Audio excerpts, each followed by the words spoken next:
வணக்கம் நண்பர்களே. நாம் இன்னைக்கு பார்க்க போகிறது பார்த்தீங்கன்னா விருதுநகர் நாடாளுமன்ற தொகுதி. விருதுநகர் மக்களவை தொகுதியில் பார்த்தீங்கன்னா நம்ம இதில் ராதிகா சரத்குமார் நிற்கிறாங்க பாரதிய ஜனதா கட்சி சார்பாக. அதே மாதிரி திமுக சார்பாக அதனுடைய கூட்டணி கட்சியான காங்கிரஸுக்கு கொடுத்துருக்காங்க. மாணிக் தாக்கூர் நிற்கிறாரு, சிட்டிங் எம்பி.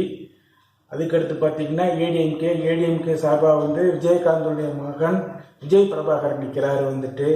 அதே மாதிரி நாம் தமிழர் கட்சி சார்பாக கௌசிக் நிற்கிறாரு. இந்த விருதுநகர் நாடாளுமன்ற தொகுதியில் பார்த்தீங்கன்னா கிட்டத்தட்ட 15 லட்சம் ஓட்டு இருக்கு.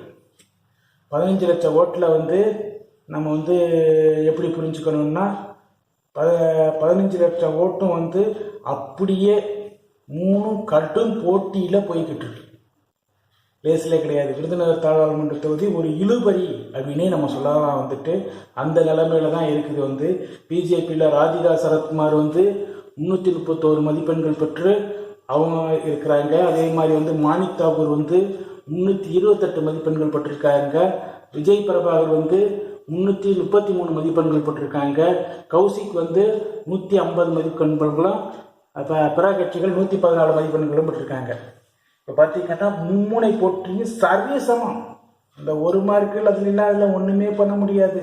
அதை வச்சுலாம் நம்ம எந்த ரிசல்ட்டுக்கும் வர முடியாது. கண்டிப்பாக விருதுநகர் மக்களவை தொகுதி ஒரு இழுபறினா 2 பேருக்கு இழுபறி இல்லை, 3 பேருக்குமே இழுபறி. யாருன்னு நம்மளால் கணிக்கவே முடியல. 3 பேர். ஏன்னா திமுகவுக்கு கூட்டணி பலம் இருக்கு. ஆனால் மாணிக் தாக்கூர் மேலே மிகப்பெரிய அதிருப்தி இருக்கு. விஜய் பிரபாகர் விஜயகாந்துக்காக ஒரு அனுதாபம் இருக்கு. அது ஏற்கனவே விஜயகாந்த் கட்சி சார்பாக கொஞ்சம் அதிக ஓட்டுகள் எடுக்கிற இடம். இப்போ ஏடிஎம்கே கூட்டணி வேற இருக்கு. அதனால விஜய் பிரபாகருக்கு ஒரு இது இருக்கு.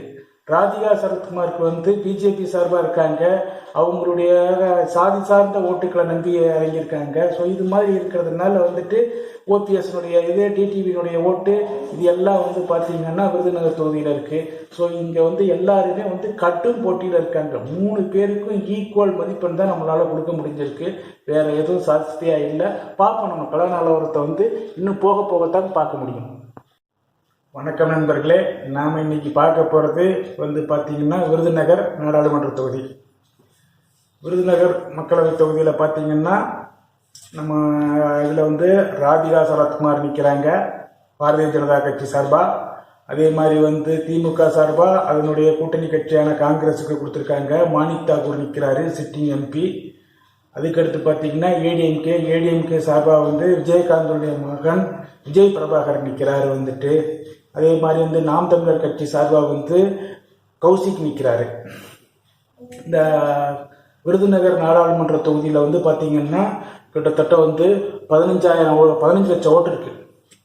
15 லட்சம் ஓட்டில் நம்ம எப்படி புரிஞ்சுக்கணும்னா 15 லட்சம் ஓட்டும் அப்படியே 3 கடும் போட்டியில் போய்கிட்டு இருக்கு. லேஸில் கிடையாது. விருதுநகர் நாடாளுமன்ற தொகுதி ஒரு இழுபறி அப்படின்னே நம்ம சொல்லலாம். அந்த நிலைமையில தான் இருக்குது. பிஜேபியில் ராதிகா சரத்குமார் 331 மதிப்பெண்கள் பெற்று அவங்க இருக்கிறாங்க. அதே மாதிரி மாணிக் தாக்கூர் 328 மதிப்பெண்கள் பெற்றிருக்காங்க. விஜய் பிரபாகர் 333 மதிப்பெண்கள் பெற்றிருக்காங்க. கௌசிக் 150 மதிப்பெண்களும், பிற கட்சிகள் 114 மதிப்பெண்களும் பெற்றிருக்காங்க. இப்போ பார்த்தீங்கன்னா மும்முனை போட்டியும் சரிசமம். அந்த ஒரு மார்க்கில் அதில் ஒன்றுமே பண்ண முடியாது. அதை வச்சுலாம் நம்ம எந்த ரிசல்ட்டுக்கும் வர முடியாது.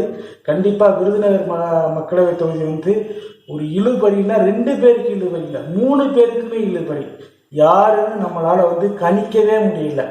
3 பேர். ஏன்னா திமுகவுக்கு கூட்டணி பலம் இருக்கு. ஆனால் மாணிக் தாக்கூர் மேலே மிகப்பெரிய அதிருப்தி இருக்கு. விஜய் பிரபாகர் விஜயகாந்துக்காக ஒரு அனுதாபம் இருக்கு. அது ஏற்கனவே விஜயகாந்த் கட்சி சார்பாக கொஞ்சம் அதிக ஓட்டுகள் எடுக்கிற இடம். இப்போ ஏடிஎம்கே கூட்டணி வேற இருக்கு. அதனால விஜய் பிரபாகருக்கு ஒரு இது இருக்கு. ராதிகா சரத்குமாருக்கு வந்து பிஜேபி சார்பாக இருக்காங்க, அவங்களுடைய சாதி சார்ந்த ஓட்டுக்களை நம்பி இறங்கியிருக்காங்க. ஸோ இது மாதிரி இருக்கிறதுனால வந்துட்டு ஓபிஎஸ்னுடைய இது டிடிவியினுடைய ஓட்டு இது எல்லாம் வந்து பார்த்தீங்கன்னா விருதுநகர் தொகுதியில் இருக்கு. ஸோ இங்கே வந்து எல்லாருமே வந்து கட்டும் போட்டியில் இருக்காங்க. 3 பேருக்கும் ஈக்குவல் மதிப்பெண் தான் நம்மளால கொடுக்க முடிஞ்சிருக்கு. வேற எதுவும் சாஸ்தியா இல்லை. பார்ப்போம், நம்ம கலா நிலவரத்தை வந்து இன்னும் போக போகத்தான் பார்க்க முடியும்.